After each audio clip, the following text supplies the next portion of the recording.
नमस्कार बंधुरा शर्मिला सबिता आपनादेर सकलके स्वागत। आज आमी आपनादेर साथे शेयर करब मटरशुटी आलू और फुलकपिर एकटा रेसिपि। এই রেসিপিটি खूब सहजेই बाड़ीते बानिये नेওয়া যায়। परोटा रुटी अथवा लांच बक्से এটা আপনারা দিতেই পারেন। চলুন ভিডিওটি শুরু করা যাক। প্রথমে একটা কড়ার মধ্যে আমি দিয়ে দিলাম 2 চামচ জিরে। এবার সেটাকে আমি ড্রাই রোস্ট করে একটা পাউডার বানিয়ে নেব। তারপর দেখুন এখানে আমি জলের মধ্যে দিয়ে দিয়েছি আলু আর ফুলকপি, তার মধ্যে নুন আর হলুদ গুঁড়ো দিয়ে এটাকে একটু হালকা আমি ভাপিয়ে নেব। দেখুন ভালো করে ভাপানো হয়ে গেছে 2-1 মিনিট ধরে। এবার জলটা ছেঁকে নিয়ে আমি একটা কড়াই এখানে বসিয়ে দিলাম, তাতে দিয়ে দিলাম পরিমাণ মতো সরষের তেল। এবার দিলাম একটা শুকনো লঙ্কা আর দিলাম অল্প একটু পাঁচফোড়ন।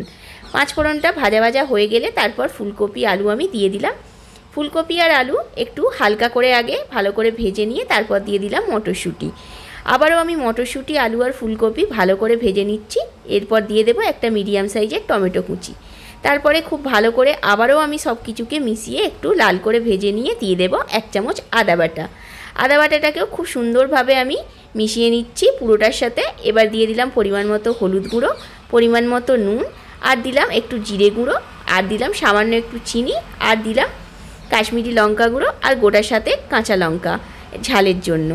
ভালো করে আবারও নাড়াচাড়া করে সব কিছুকে এবার দিয়ে দিলাম পরিমাণ মতো জল, যাতে আলু আর ফুলকপিটা সেদ্ধ হয়ে যায়। এবার আমি 5 থেকে 7 মিনিট এটা ঢাকা দিয়ে রেখে দিয়েছিলাম। জলটা অনেকটা শুকনো হয়ে গেছে আর আলু ফুলকপিও খুব ভালোভাবে সেদ্ধও হয়ে গেছে। এবার ওপর থেকে আমি দিয়ে দিলাম আগে থেকে যে ড্রাই রোস্ট করা মশলাটা করে রেখেছিলাম সেটা দিয়ে দিলাম, আর দিয়ে দিলাম কিছুটা ধনেপাতা কুচি। আজকের রেসিপি আমার পুরোপুরি রেডি হয়ে গেছে। ভালো লাগলে ভিডিওটি অবশ্যই একটা লাইক, কমেন্ট অ্যান্ড শেয়ার করবেন, আর চ্যানেলটিকে সাবস্ক্রাইব করে দিয়ে পাশে